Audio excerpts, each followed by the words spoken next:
Hey, everybody. Welcome, welcome, welcome. It is Wednesday night. It is November 27th, and it is really early where our guest is. Is it the Early? 28th now Yeah, for you? it's Thursday. He's in the future, Yeah. everybody. It's Thursday morning, 5 a.m. in Turkey. Wow. Thank you. And Yes, thank you for coming. That is is a the big deal. yeah, this is the first time I catch you live, so that's great. Well, thank you.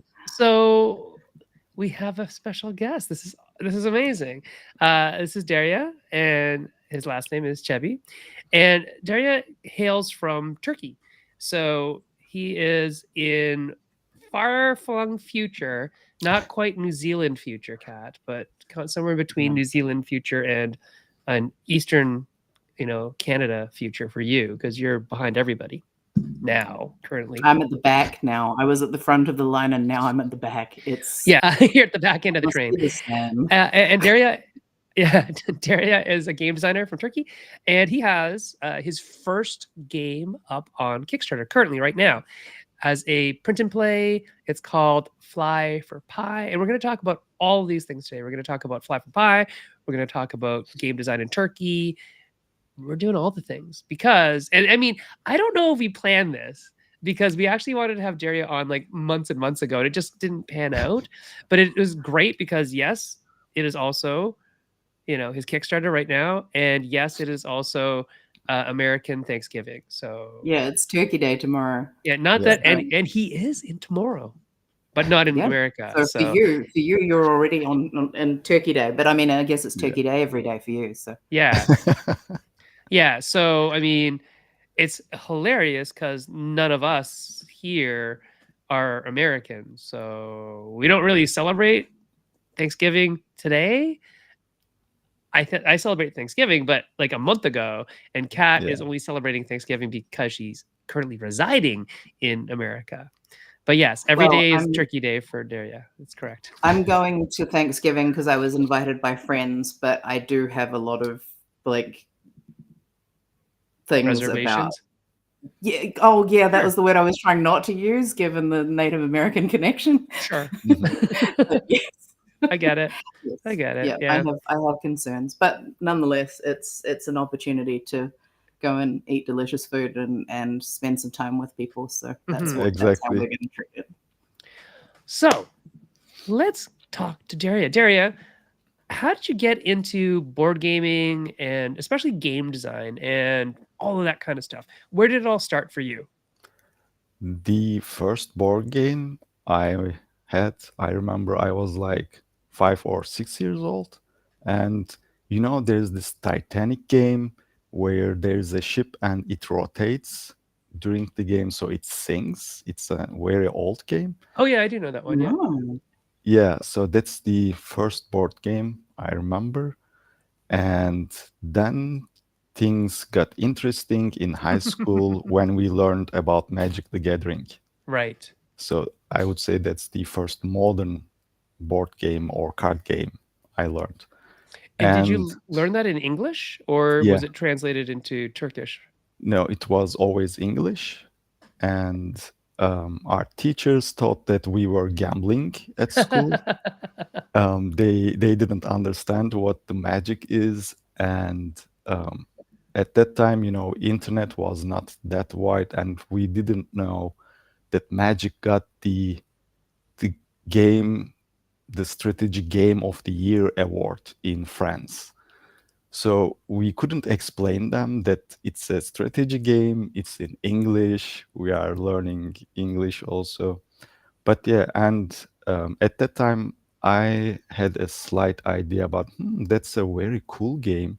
It would be great if I could design something like that. But it Mm. was just an hobby. The world was different. We never thought about game design as a career. So, but that's the first thing I remember about game design. But then I studied engineering and I worked in a car company. And years later, I got into game design because I had an idea I realized that, through games, you can teach many things. And it's a very fun way to learn stuff. And I have been teaching young pupils as a private tutor. And I said, if I could design games, fun games, and, they wouldn't be like lessons, so I could teach them stuff in a fun way. And I had the first idea about scientists and the, science fields. So that's how I got into board game design around 6 years ago. Hmm. And, when you dive into a new field, it's like an endless, um, well, They call it a rabbit hole Yeah. in In American English, English in yeah. particular. Yeah. the rabbit hole. So I was reading a lot, watching a lot, learning a lot. So it took a while until I had something concrete. And, the backbone of game design is playtesting. You have to playtest a lot, iterate, playtest, iterate. And as we'll talk later, it's not easy to do all this stuff here in Turkey. Um, you can call me crazy, but when you have a passion, you just go after it, For You sure. find a way. Yeah, absolutely. Yeah, and so So George is just commenting here. I just want to read George's comment. He's talking about the old days of Magic. We were actually gambling because we were playing for cards. Ante in Magic is when each player stakes a card and the winner gets the other player's cards, and that was the original intended way of play. And there were a lot of schools actually that banned Magic because of that, because it was seen as gambling, right, in a way. So, Really? yeah. well, they did the same thing with marbles for a while as well. For sure. Yeah, because it's like we don't want to, cause fights. We don't want parents angry that their hard-earned money got, taken away by another kid because he beat them at marbles or whatever. So same thing with Magic. And with Magic, obviously, some of those cards are worth thousands and thousands and thousands of Yes. dollars. So now, anyways. So there you go. So it sounds like, you always had a brain for this type of stuff, right? So you started off in school, you went further in your education, became an engineer, and then found a love of gaming again, and then more about the design and thinking that you could do something with it.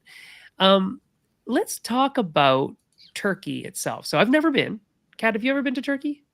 No, it is on my wish list of places to go. I know that one of the things I need to bear in mind is that outside the big cities, most people won't speak any English. I noticed that your English is very good, so I'm guessing you learned English at school, like as a kid, right? Yeah, I Or mean, playing Magic? yeah. Well, I that's, mean, the games, music, especially movies, video games, especially Civilization. So that was the first, main source of English for me. But I also learned at school later in the college. So yeah, that's we learned through fun stuff and also through school education. Right. most of the schools that I went to in Europe, English is one of the first languages you learn generally in primary Exactly. school. So when you're sort of 5 or 6, you start learning a second language, and it's usually English. And then you add other languages as you get older. Was it the same pattern in Turkey, or were you older when you picked up English? For me, it was a bit different because I went to a French high school in Oh, Istanbul. So our first foreign language was French, and the second one was English. But, the popular culture is more English. So that's yeah. why. Donc tu parles français aussi? Oui, oui, je parle en français aussi. C'est bon. So the other thing you have to remember, Kat, is that it's Istanbul, not Constantinople.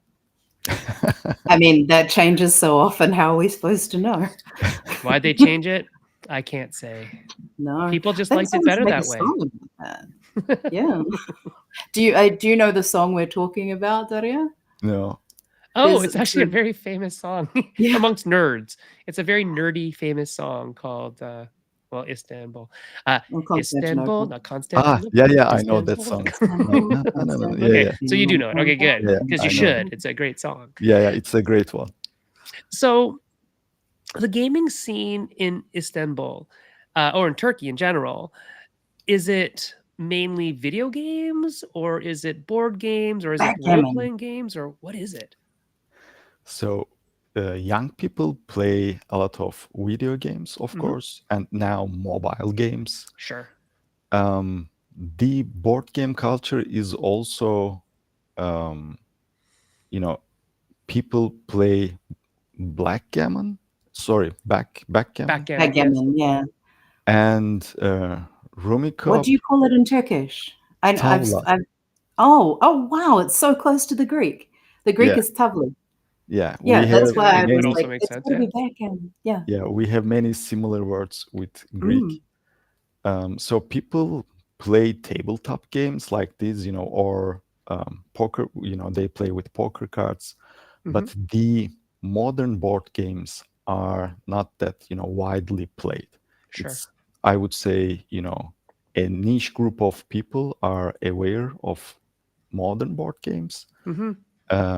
But there are always new people getting into the hobby. One of the things that prevent people learning them is that they are very expensive here, Right. because And they're there's probably all in English too, right? yeah, Did many get translated? yeah Yeah. most of them are in English. We have a couple of publishers here. They try to license games and translate them into Turkish. But still, the board game prices are very high, Okay. like all the other stuff right now, because of the economic collapse. And that's why people tend to go to board game cafes. We have a couple of board Oh, game nice. cafes here, or they meet at their friend's place. They share their games together. And designing games is even more difficult. There's not many opportunities here as a board game designer. You know, right now there's not much production going on, not much manufacturing. It's mostly everything produced either in China or in some parts of Europe or US. So we organize some playtest events for board game designers. We ask people to bring their prototypes, and we playtest all the games together. But it's very new. I remember starting it right before the pandemic. After our second event, everything was shut down. Oh. So it was unfortunate, but Oh no. That's but the worst timing too, when you finally got it going and then they're like, yeah, no. exactly. But at least people heard about playtesting, prototyping, and now we see at least 50, 60 people joining our events. 10 to Wow. 15 game designers bring their prototypes. And the casual players, it's very new for them, Yeah. playtesting prototypes, because they are used to play finished games, Hmm. not half-baked prototypes. But this is how you spread the culture. This is how it's gonna happen there. We need to have board game cafes. We need to have the games, the players, the designers, playtesting events, so people get to know about the board game culture. And there are many heavy gamers with huge collections. They go to Spiel Essen every year. they bring new games and people get to know about, what's going on, what is new. So yeah, we are still growing. There's a huge space to grow, but it will take time under these economic circumstances. So where do you live? Which part of Turkey are you in? In Istanbul. You're in Istanbul yourself. Yeah, Okay. I wasn't sure if you were actually in Istanbul or if you were near Istanbul. Um, so that's where you would be likely to find the most people who would do this, right? Do exactly. people travel quite a long way to come to these events? To your weddings? Not usually. It's, mostly local people join the Right. events. We have one event in Istanbul and another one in Ankara, the capital city. So some people tend to travel to Ankara for that event, but usually the majority are the local people. Is it normal for people to have computers and internet connection and things like that? Like, is that Yeah. you've mentioned the economic situation a few times. Are people still able to maintain internet and things like Yes. that and test Yes. online? Okay, because I know that there are definitely communities where that part is a huge challenge as well. Exactly. Um, so you're able to get a lot of your playtesting done online as well, I'm guessing, but it's not the same, is it?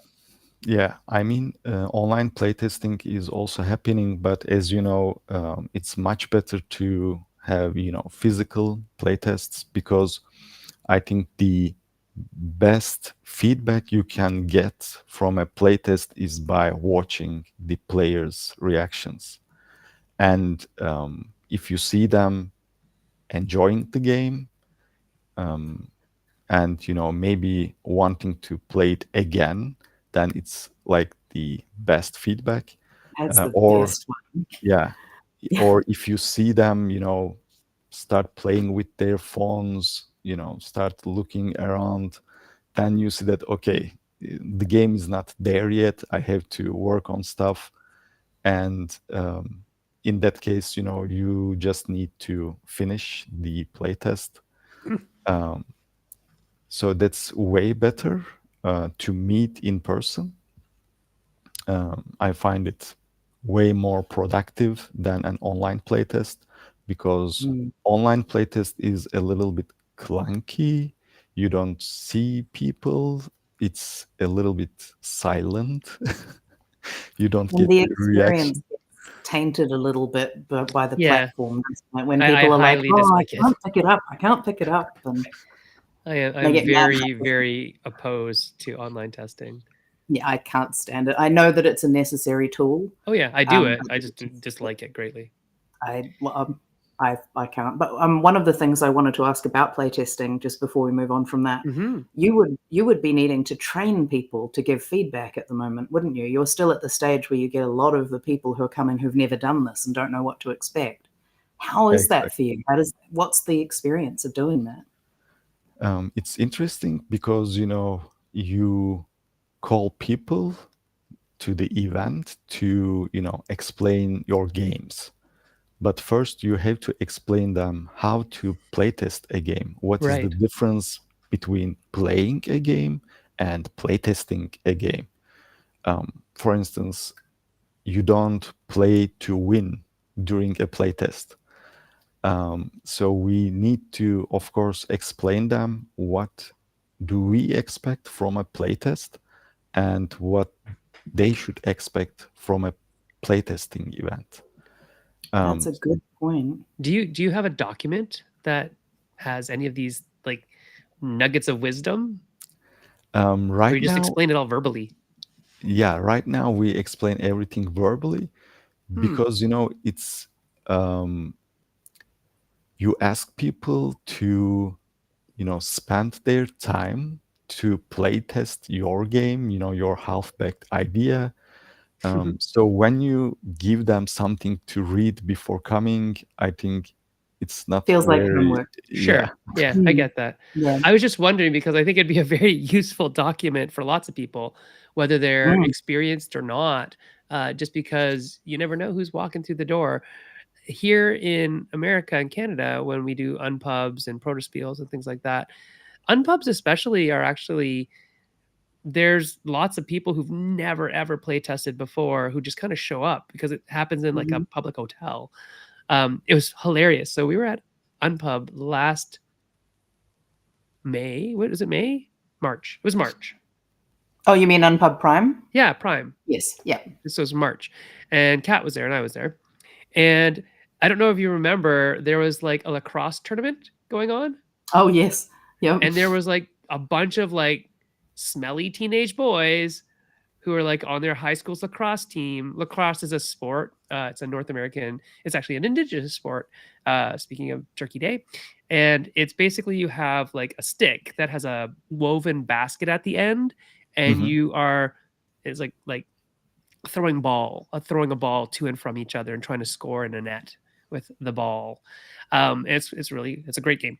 Anyway, so there's a lacrosse tournament in town, and there are several teams there, and they were just coming in and walking through because it's free for non-designers. Anybody who's not a designer can just play for free, and it's a really neat model because there were a bunch of teenage boys playing games that they've never played before. They were like brand new inventions, and they were having a hoot. They were loving it. They were like cheering and making all this rowdy noise, and it was wonderful. It was really funny. So yeah. But the document is a good point though, because a lot of unpubs have brand new designers who've never shown a game to anyone before. Yeah. And they have no idea how to lead a playtest. Yep. And then you have brand new playtesters who've never playtested before, and they have no idea how to playtest. Well, maybe that's on our list of infographics to make. I mean, yeah, I've suggested it a few times when I've done these things myself. I've sort of had a little like, here's a little guide kind of thing, but it never really got into a place where I felt like it was really good. So I was like, good question. Well, if you have the start of one, Cat, I can make it into something. Yeah. More, yeah, for sure. I play tested what I did, and it ended up, it's basically a lot of it needs a lot of updating. But sure. Yeah, I'll send it to make a note now and update it and send it to you. There you go. And so see, also, as game designers, you should learn about how to playtest. Yeah, 100%. You should listen to the feedback. You shouldn't, defend your game. You should just take notes and take into consideration every kind of feedback, and process them later. You don't have to react immediately to the feedback. And talking about online playtesting, I have to mention Protospiel Online. Yes, which I've found out thanks to Cat. That's a fantastic resource. Yeah, that's really good. I think that was like 2 years ago, and I think we met through Board Game Design Lab, and Kat mentioned, do you know about Protospiel Online? And I was like, no, I don't know about that. And she said, you should check it. It's starting in a week or so. And I was like, it's I am a bit late for the event, I guess. And then I got into Protospiel Online and met Heather and everyone there in the Protospiel team. And I think it's one of the best, if not the best, online event, about playtesting. Speaking about guidelines, they are very, very good at giving you a lot of format and a lot of understanding what's happening. You know what to expect. Like most of the conventions I've attended, in whatever sense, I've gone in going, I don't know what's going on. I don't know what to expect. Oh my God. Protospiel Online? Nope. I knew, and anything that I wanted to look up was there, and there was always someone there going, are you good? Do you need any help? Every time anything went wrong, there was always I knew exactly what to do. If I was having an issue, I knew exactly who to ask. I mean, I don't like online playtesting, but if you're going to do it, that's the way to do it.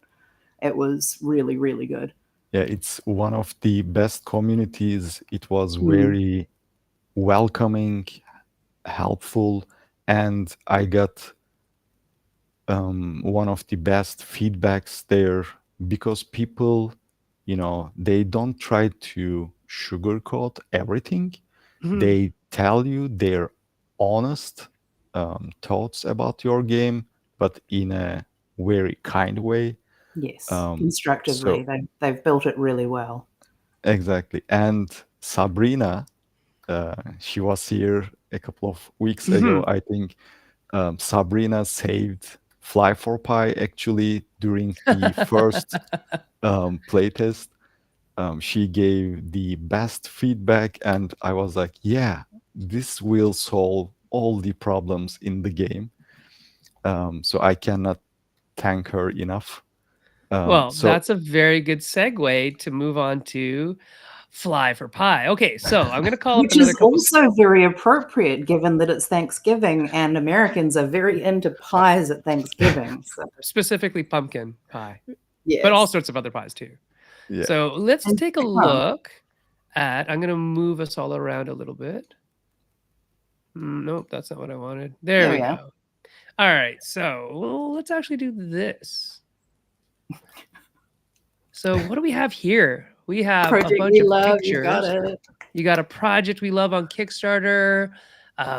There's your Kickstarter page there. We'll actually go to the Kickstarter in a second too. And this game, what's it about? Tell us about it. so it's Family Sunday, and your grandma is going to bake a berry pie for you, Hmm. and she needs some fresh berries. So you and your cousins, the Wondernauts, you take your hang gliders and you fly around with your bird friends in order to collect the sweetest berries. But Right. there's a storm coming, so you have to return home before it hits. Got it. Got it. And this is a print and play, correct? Exactly. So Okay. this is not a typical roll and write print and play game. It's an actual board game. Right. I saw you posted in the Wingspan game group, I think it was, thanking people for giving you feedback on the bird types that eat berries. What bird types did you end up choosing? So I have to remember we have a red-winged blackbird. We have a northern cardinal.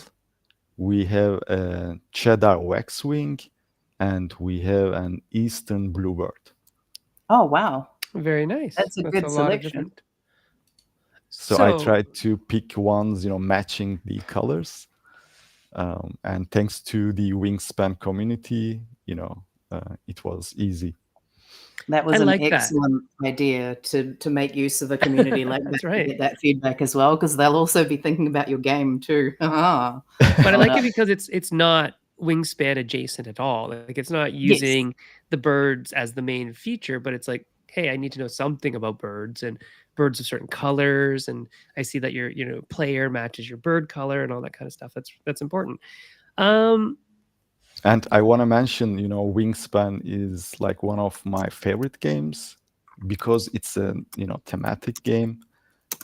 That's why it was one of the reasons that, I wanted to design games.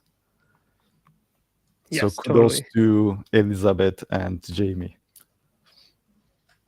and so this game design, is this one of the ones that you were thinking of 6 years ago also when you started designing and you held on to it, or is this like a design that's happened recently? When did you first come up with this?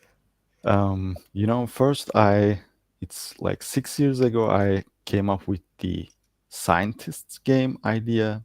Then the pandemic happened. And during the pandemic, I said, maybe I can design a print and play game about fruits and veggies in Turkey, and children can play at home. And then while designing it, somehow I don't remember the exact moment. I had an idea about a game with hang gliders. Interesting. It was just like a side project just to distract myself from the main game. And then, it started to have its own journey.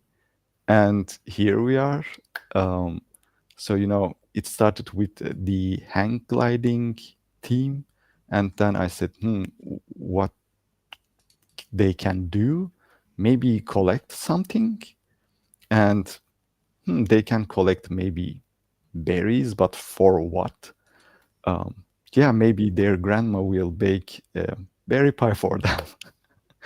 And so that's how, the idea has developed. I think it's particularly interesting because I've come across a lot of games, obviously, where resource gathering is part of the process. I've never had hang gliders and bird guides in one of those games. I think that's a really different angle. Do they make berry pies much in Turkey? Not much. Do you have foraging and things like that for other ingredients? Um, yeah, I would say so.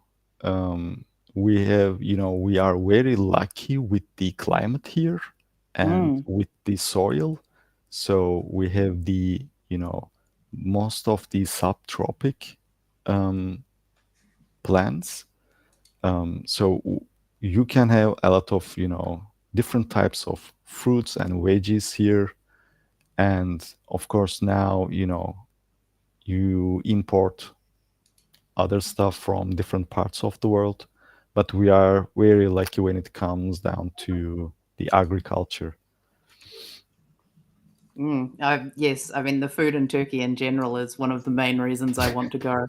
I want to go to Turkey for food, and I want to go to Turkey for the ancient sites in that Yeah, order. What is the one food that Cat has to get when she goes to Turkey? it's so difficult to answer. But I would go with something, you know, olive oil inside. That's it's also um, a culture we share with our Greek friends. We Mhm. have a lot of dishes with olive oil, so I would probably recommend them first. I think I definitely want to try an Iskender, like a real Turkish Iskender, because New Zealand does a different version of it. We Yeah. have like a localized Iskender, which is basically a sort of like a salad plate, but with the doner meat on Mhm. it, and it's got a whole lot of different dips and Yeah. things like that. That's not at all the traditional Iskender, and I think that would be my priority. But Mhm. I'm definitely going to be into the olive oil as well because there's nothing like it. Mediterranean olive oil is just amazing. So tell us about what it's like to play Fly for Pie. What's the game experience? So what I try to catch with game design is, to create an experience, and I want players to leave the table with a nice feeling.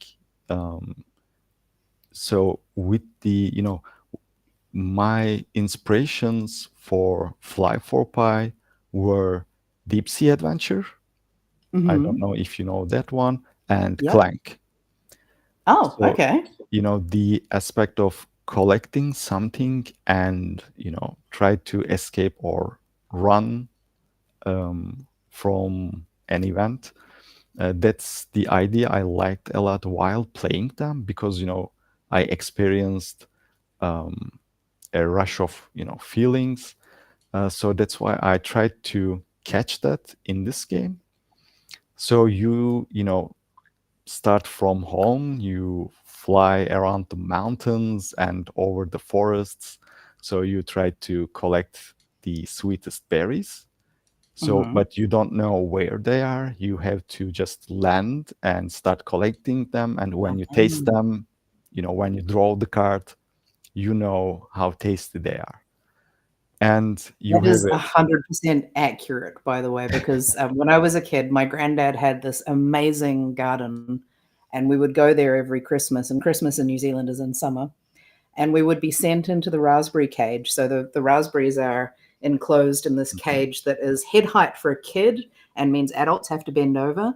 And so the kids always got sent in. We would have to go and harvest the raspberries, and obviously we have to make sure that they're the right kind of raspberries, and we have to quality check those raspberries. So that is a very important part of berry picking. One for the basket, one for me. Oh, you do that? one for the basket? Yeah, okay. 4 for me. So Derya, can you tell me a little bit about why you chose to do this as a print and play when it isn't a roll and write? So that is typically the model we see is like, oh, it's a roll and write. You can print out a bunch of pages. You need to supply your own dice and your own pencil, and you can play. You have the board. Why did you choose to do something that was, by all accounts, a lot more ambitious, and that would result in people having to do a lot of, creation of parts and things and cards? Mhm. What was the decision there? I think there are two main reasons for that. And the first one, I wanted to push the limits a little bit with print and play because, it's mostly roll and write. You just Yes. print a paper and you just, draw on it. And it's nearly all the time a solo experience. Okay, you can play it with 100 people, but everybody plays, their own solo game. So I wanted to create a actual board game experience, that you can play with your friends, with your children, with your family. That's why, I wanted to try something new. And another reason is that, when I got into game design and I wanted to become a game designer, a full-time game designer, not as a side job, um, I realized that, it's a little bit of a long path when you want to publish a game through a publisher because, you design the game, then you pitch it, then there's the development phase, and it might take a year or two until your game comes to the market and you just sign a royalty contract and you don't know how much you are going to earn that way. And that's why I said maybe I can design my own print and play games and self-publish them. And while doing that, I can design like mid-weight games in order to, work with publishers. So I can walk down on this two path at the same time. So that's how I came up with the idea. Okay, cool. And so when people are printing this out, it only looks like they have to supply like a die, a D6. That's about So it? there are two versions. For the base version, you just print the map, the player mats, and the cards, and then you just need a die, 4 colors of pawns or meeples that most people have, and just simple cubes to place on the map as berries. Because I thought most players have these basic components at home. But if you want the version, you can go crazy and you can create your own tokens, own You can print all meeples. of that, yeah. Yeah. Okay, that's neat. And sorry, I also designed, dual layered boards. So that was maybe something new for the print and play for a print and play campaign. Oh, neat. I haven't seen it before, so that was also a different approach. So for the dual And layer there's- boards, are they gonna use like have like files that they could use to like cut out like with a Cricut or something, or? Exactly. So you Oh, will neat. get a sheet of paper and there are 4 layers. You cut them, you just have to cut out the circles and then you just glue them on top of each other and you have a dual layered board. 4 layers, but There- dual. Yeah. And there is a very strong print and play community who make much more advanced games than your average roll and write kind of thing as well, which I think they're a community that are often ignored when people are publishing games. particularly doing it through Kickstarter and things like that. I actually very early on in my game design experience became part of that group because in New Zealand, as I expect is probably also the case in Turkey, it's very difficult to get your prototypes made. Mm-hmm. So the expectation is you're going to be making that prototype yourself. So the first thing I needed to learn was, well, how? And what do I need to take into account? And what skills can I learn? And are there tools? Are there shortcuts? Yes. Surely it shouldn't cost this much money. Like maybe I don't actually have to spend literal hundreds of dollars to get it done this way. Maybe there's another way. And so I learned a lot that way. And I also met a lot of people who do this as their art form, which I think some is people delightful. love to do it, and they reskin games with their own pictures, or family members as the players and stuff like that, or a whole new theme in an IP that they like, and they're just making it for themselves, so it's not illegal.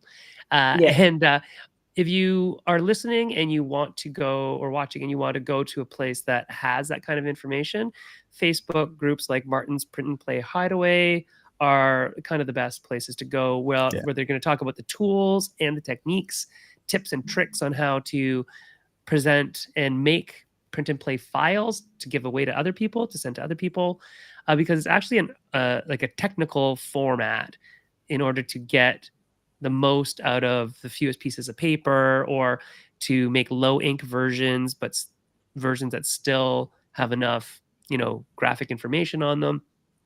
Having things line up. Yeah, how to have good it's called registration. Yep. How to set up your, like the things you need to take into account, like when you're setting cards up, to make sure that people understand which side to cut from. And I all those things are believe really important. that you cut from the back.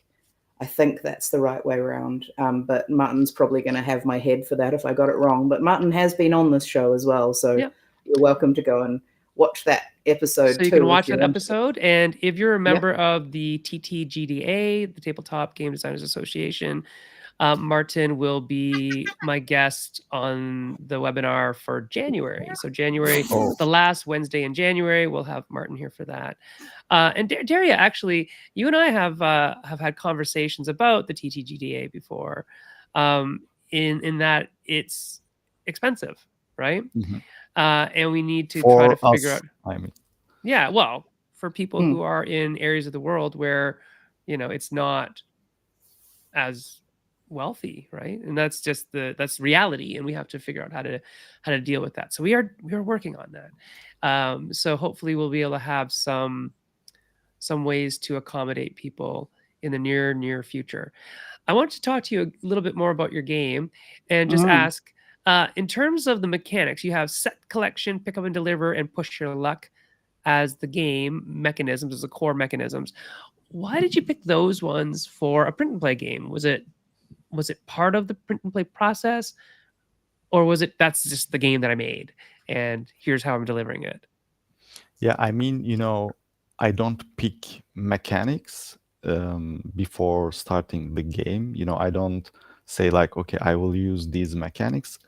I just start with the story, and then I design the mechanics around them. There's an experience I want to convey, and here it was, the storm. I wanted to create an experience around the, that, feeling of rush. You have to go back. And then, set collection came with the berry collecting idea. And, then you had that seems thematic. Yeah, you had to bring them back home. So you have to, you have the pick up and deliver. And the push your luck, it's a little bit different than the usual push your luck games, because when you say push your luck, people tend to think about, keep drawing cards. Yeah, or rolling dice until something happens. Yeah. And this is not like that. It's more like, how long are you gonna stay, in the wild to find out the sweetest berries? Right. Because, there's a storm coming, you might keep looking for them, but, at some point you have to start returning. So can I Or ask you you could about lose the everything. Yes. yeah. Otherwise, you know, if you are still flying when the storm hits, you just throw away all your berries and Oh land no. urgently. Can't I eat them quickly before the storm gets to them? So Cool. They're they still can, not they go- can they're still not going in that pie. Yeah. So Never a berry should exactly. go to waste. So that track that we see around the I'm going to point at this here. I don't know if you can see this, but around the circumference of the board, that's like a Mhm. looks like a weather track. Is that the push your luck part? Yeah, that's that's the the push your storm luck coming. part Yeah. because, you know, at the beginning of each round, the first player rolls the die and move the weather tracker. So Oh, here, you okay. know, you can move it Oh, once, twice, or, you know, 3 times. So it's a little bit random. You know, I Hmm. try to create a little bit, you know, a controlled chaos Right. So it because is kind of in player control because the player gets to decide how far they move it after they roll the no, die. Oh, okay. you just roll the die And and move it that then many spaces. exactly. Oh, okay, okay. but you can choose to roll it more times. Is that No. right? Oh, okay. Sorry, I misunderstood. So the thing is, you know, you can never control the weather. We Sure. can forecast, but we never know exactly what's going to happen. Right. So there's a little bit controlled chaos there. So Mhm. the game might end sometimes faster than usual, or it might take longer than usual. You never know with the storm. Okay. And does the game end when the storm is reached? Exactly. It can Oh, okay, end okay. in 2 ways. Either all the cousins are back home on Or time. the storm hits. Yeah. Okay. And how do you win? So when, you know, at the end of the game, all the players who made it back home, they start scoring their berry cards, Hmm. and every player has a favorite berry. For instance, Mhm. the red player has strawberry as their favorite. So they can score up to 2 strawberry cards, but only one from the each other. Okay. So you score your cards, and if there's a tie, the early comer wins, and they get an extra slice of pie. I like that. That's a good reward. Um, so right now we're looking at the game state for the current crop of flyers out there. Um, who's doing the best?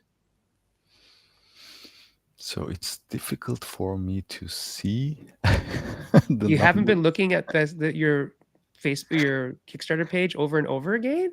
Yeah, but you know, I never thought about counting the I numbers. think I think the yellow player is doing the best Yeah. Um, because the yellow player has a yellow fruit, but everybody else doesn't have the fruit that matches up with their Yeah, that's true. color. actually, you know, it doesn't matter that Oh, okay. much. You can, you know, you want to have 2 of your favorite to maximize your I score. see, I see, I see. Okay, I get it. Um, and are berries a thing in Turkey? Are there lots of berries Um, there? kind of, you know, we have all these berries in Turkey. I think just the golden berry is imported, Okay. and we have, you know, strawberries, blackberries, blueberries. You know, of course, there are, you know, raspberries, for instance. Mm-hmm.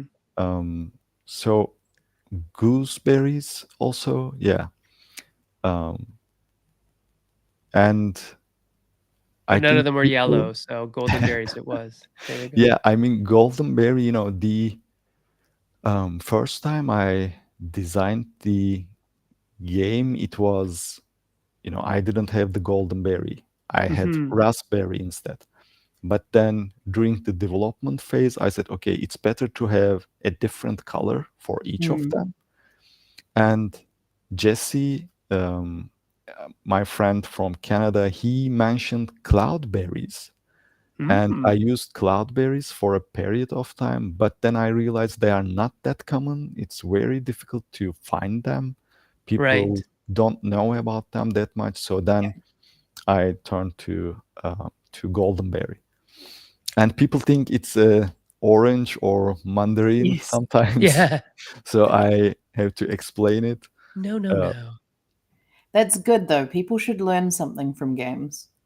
I learned about golden berries. I wasn't and familiar with golden berries. I always try to design thematic mechanics.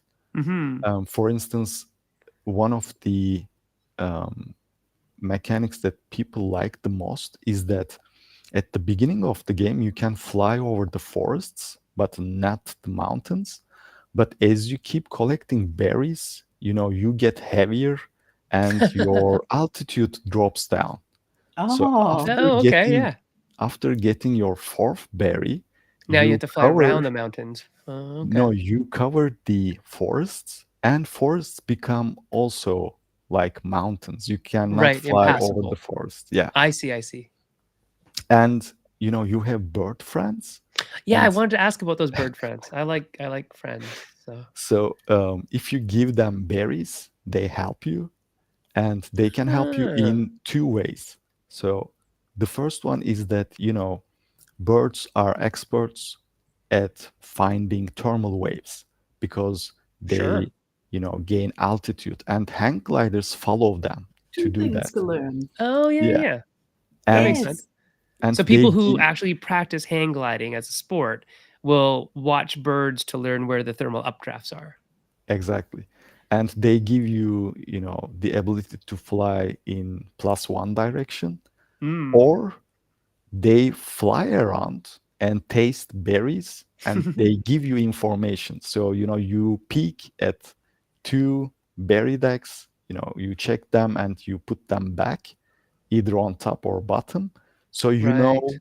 how they taste, and if it's a tasty one, you can go and collect them immediately, or you can try to trick your opponents by leaving them on top, you know.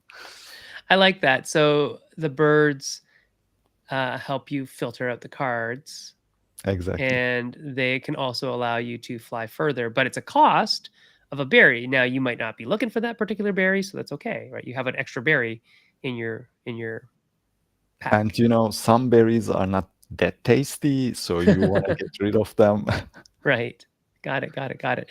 And the house is grandma's house, and is it always in the same space? Yes. Okay. And are there different maps, or is this the only map you have? So, most playtesters, when they play the game, they always, usually suggest that, it can be a modular map. Oh, But modular. with print and play, it's not very suitable. Sometimes people print on thin paper, Yeah. and, it's not that good for a modular board. And, there's a math going on after the design, after the map design, behind the map design, because, in order to create that, experience of, the storm coming feeling, you need to have a balanced map. So Yes. that's why, I designed a second map for the upgraded version to give players, a new field Mhm. and to look for new strategies. So they are very well worked out maps. Right, so they're mathematically sound, and this is a thing that I will go to the grave saying, is that modularity is a trap, or can be a trap. For a lot of things it is, because you're not gonna have necessarily a great experience if you just leave it up to fate to have, 8 tiles randomly connected, and you may have a very poor experience because the math is incorrect to Mhm. have the experience that you as the designer have the intention to make. Exactly. So I think that a lot of people think about variability and modularity and all this extra content, and I'm here to tell you that it comes with a price, and that price is balance, the time you spend to balance it, the time you spend to undesign things and around it, and then the risk that players are going to find some combination that just is bad, and it might be their first time playing, and they do that and it fails. And so oftentimes when people have to have modular stuff or really want to have modular stuff, the best way to address that, or one of the best ways to address that I find, is like, yeah, you can have modular, just make sure you have like a first game setup should look like this, and have a couple extra Well, maps. this This is the other element needs to maps. be a fixed element. So you have a Yeah. starting tile and you have, people start with these things, or Yeah. exactly. Yeah. Yeah. So set people up for having a good experience with your game. Don't let modularity or the lure of modularity trap you. A And dangerous trap. I want to mention something here about replayability. Mhm. Some people think that, replayability equals the variety of the components. Like if you have 200 cards, it's very Must be replayable. replayable. Yeah, if you have, a modular map, it's so Must be replayable. But I think replayability should come from the joy, from the fun of Yeah. playing the game. Yeah. Different cards doesn't make you, don't make you want to play the game again, but the experience make you want to play. I will say that some people's and how they approach games, they are kind of the explorer types. So Pat Marino, who was a guest of the TTGDA last night, he's like, I'm an explorer. I want to find out all the different combos. And Jay, my design partner, is also an explorer. He wants to, be a surprise every time that something's new in the game. He discovers something new because the game changed its shape, right? So I have to fight back against those two sometimes and say, hey, what if we don't do that? I mean, It's if not you that I look don't at want to do the work. It's just I have a very specific vision of the experience, and it's there. What are we doing messing this up?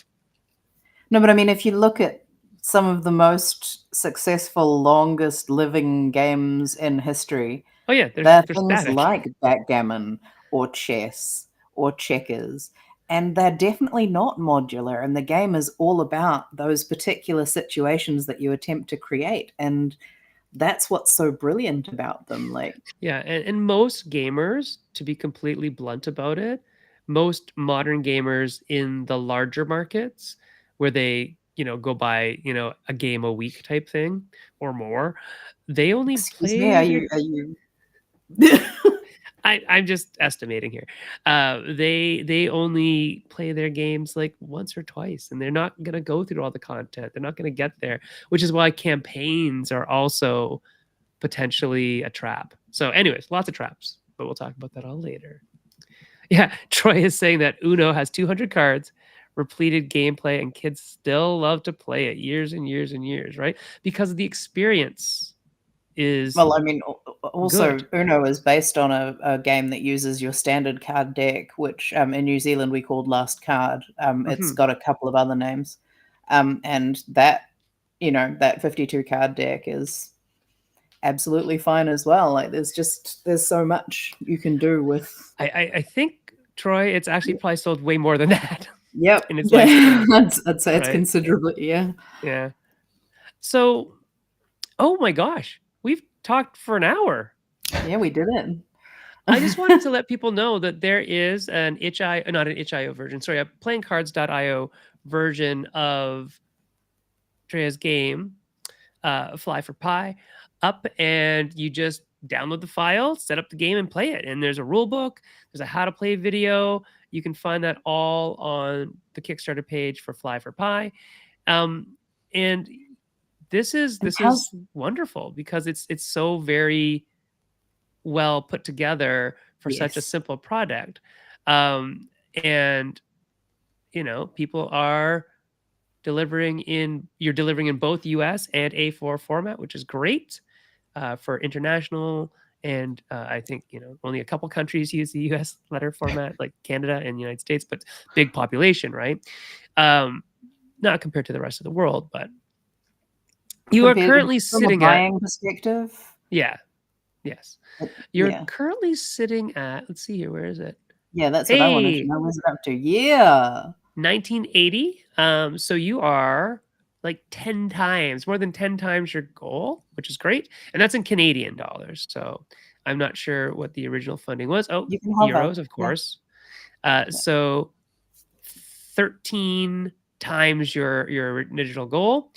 and you have 130 backers. There's still 14 days to go, everybody. So you can definitely supply some funding towards this. It's €5 for the print and play.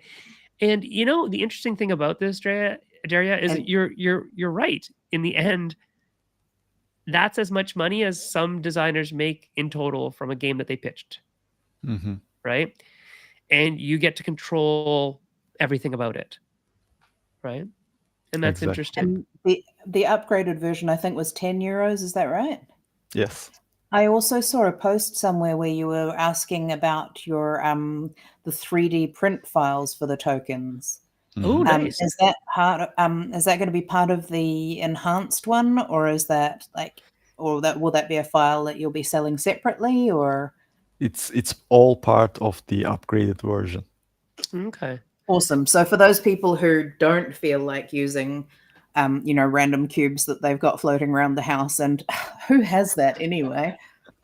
I just happen to have, about 20 kilos of random components. That's fine. It's okay.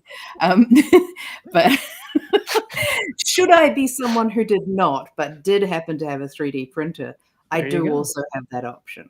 Yeah. And they look really neat. Those little I think you were asking in one of the groups that I saw about them maybe checking your STLs or something like that. Exactly. So I'm really impressed with the work that you've been doing, and I know how much work it is because Oh, I've very done it. nice. You even have a box in the Mhm. upgraded version. That's super cool. I mean, Derya's been asking all kinds of questions in all kinds of communities and then delivering on those. So, like, what should this file be like? What should this Mhm. be? I mean, I've been asked, what do you think these formats for these files should be? And I've said, absolutely do A4 and letter, because both audiences will get mad if they don't have their format, because it's super annoying when you do print and play and it's not in the format your printer wants. Yeah. Definitely have STLs, because there are so many people in this community now who have access to 3D printers and want their game to look, super shiny. Very nice. And You did low ink, you did full colored and yep, patterned. Very nice. yep, lots of research, lots of paying attention, lots of community building, and I also want to commend you for having an illustrator do this. Thank you. I noticed in your profile you're also an artist. Yeah. Would you have illustrated this yourself? No, not at all. I worked with a great team. I cannot thank them enough, and without them, it wouldn't happen. I work with two great artists, Natasha and Mohammed. Natasha created all this cute little world, Mhm. and Mohammed did the cover art. I worked with Khan for all the 3D meeples and tokens. Jem was the graphic designer. He pulled it out, everything you see in the game on the campaign page. And Jessica, she was Yeah. our voice actress. That's She did lovely. a great job. That was really neat hearing her voice on the video. I was like, I know that person. Mhm. And it fits, perfectly to the Oh, theme. yes. There you go. Look at that. So hey, this is a really, really neat model. And hopefully we can get to see more games coming out of your camp, I guess. And generating, the numbers that you need to keep sustaining what you're doing. I think it's wonderful that you can do that. It is really neat. What are a couple of things that you learned by running your own campaign? Right? Just two? A just couple. a couple. Just two. Top 3 things. Let's go for the top 3. Which things are hurting you right now that you wish you'd known? um I don't know about top 3, but I can tell you that in the last month or two, I learned how to make an animation, how to screen record, Mm.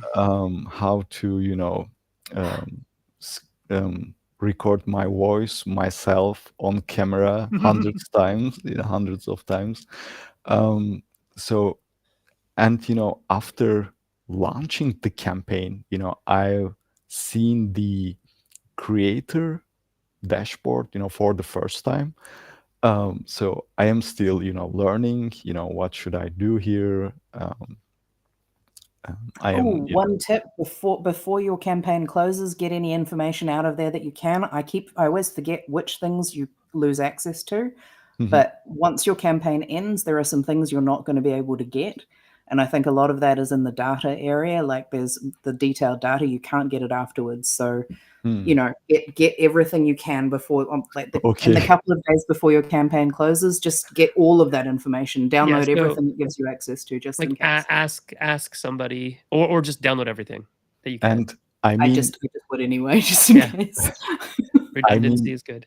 one Yeah. of the main difficulties I had before the campaign is that, Turkey is not an eligible country for Kickstarter. Right. So that was one of the main obstacles. And then, we started with the campaign page design, and, it takes a lot of time because you try different things. And, Kickstarter compresses all the images. I didn't know about that. I had to, solve that problem. So there are many, many things, I've learned during the process. And I think, I will keep learning a lot of new things during the campaign, after the campaign. Well, excellent. That's wonderful. We are really, really stoked that everything's going so well for you. Thank you. And is this something that you're going to keep on doing? Do you think you're going to do more print and play style stuff? Are you going to go to manufacturing? What do you think? So I can give you a spoiler, maybe. Sure, we like spoilers.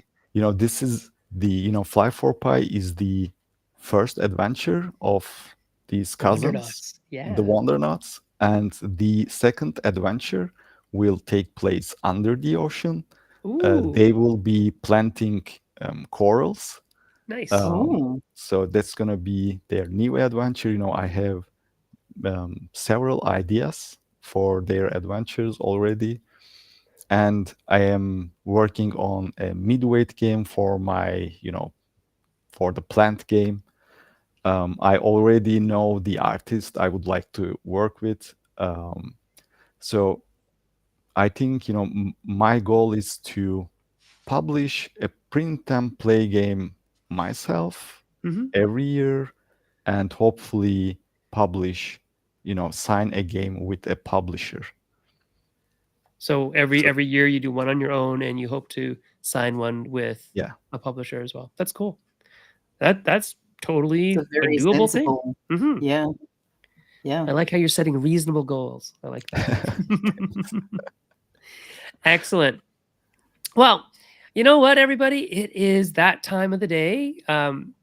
It is 6 o'clock in the morning where you are, isn't it? Yeah, it totally Exactly. Yeah. is. Oh man, where Derya is, it's 6 o'clock in the morning, and where Cat is, it is 7 o'clock at Just after night. 7 p.m. Yeah. Yeah. So It's it's dinner 10 time. where I am. So I've got to get to bed. I have students to talk to in the morning. And I will say goodbye by telling you where you can find me I on was going to Twitter say, and Blue Sky at Senfunglam. Kat, where are you? at Drarink on all the things, Except, except that one. yeah. I mean, your account's still there, but Yes, it's going to stay there, but yeah, you won't get me on there. nobody's going to respond to it. Maple syrup on all the things as well. And if you want to help keep the lights on, you can consider shoveling some cash our way via Patreon, patreon.com/maple syrup. There you go. And oh, Derya is available mostly on Instagram. So www.instagram.com/Derya's games. So go look his stuff up. Right now, it's just a spate of Fly for Pie. That's great. I would like to just take a moment here to recognize the contribution that this person has been making, because I have seen almost every single campaign that anyone I know, particularly the small campaigns that anyone has been launching on Kickstarter, and there's been one person promoting all of those super hard in my feed. And I think it's time for all of us who have benefited from Derya helping us get out there and backing us. We need to get back in there and share it, because thank you. You are someone who makes such an effort. You are such a big part of our community, and I really, really appreciate you. And I'm so glad we finally got you on here. And I'm glad we finally getting to actually talk, because yes, I really, really appreciate everything you do. And I don't know if people bother to tell you. But, yeah. Thank you so much. Also, no AI art. Wonderful. Yeah. I like that. Right. Hi, George. Yeah, you can do things without using AI. Imagine that. Imagine that. And this is an engineer who likes this kind of stuff, right? Next week we have 2 people that I met at Origins actually coming on the show. Cat may not be here next week. It's the 4th next week. Oh yes, right. I think we're traveling. Is that? I think that's your dinner. I think that's your dinner. Oh, okay. Yes. All right. It's something. And Cat also, I think it was Cat. Cat, was it you who said, can you talk to this person? I said, I can talk to them. And so we also have Jason Tagmeyer coming on the 11th. So Button Shy Games, the 18 card games. Jason will be here on the 11th. And then we're going on hiatus for the holidays, and we'll be back sometime in January. And we'll figure out what life looks like after that as well. So some changes might be happening, right? We'll let you know when that happens. Other than that, Derya, do you have final advice for the viewers? We're throwing this at you like it's like a hot pitch, but you've seen the show before. You must have known it was coming. Wow. So final advice, right? Yeah. You could give it in Turkish if you want.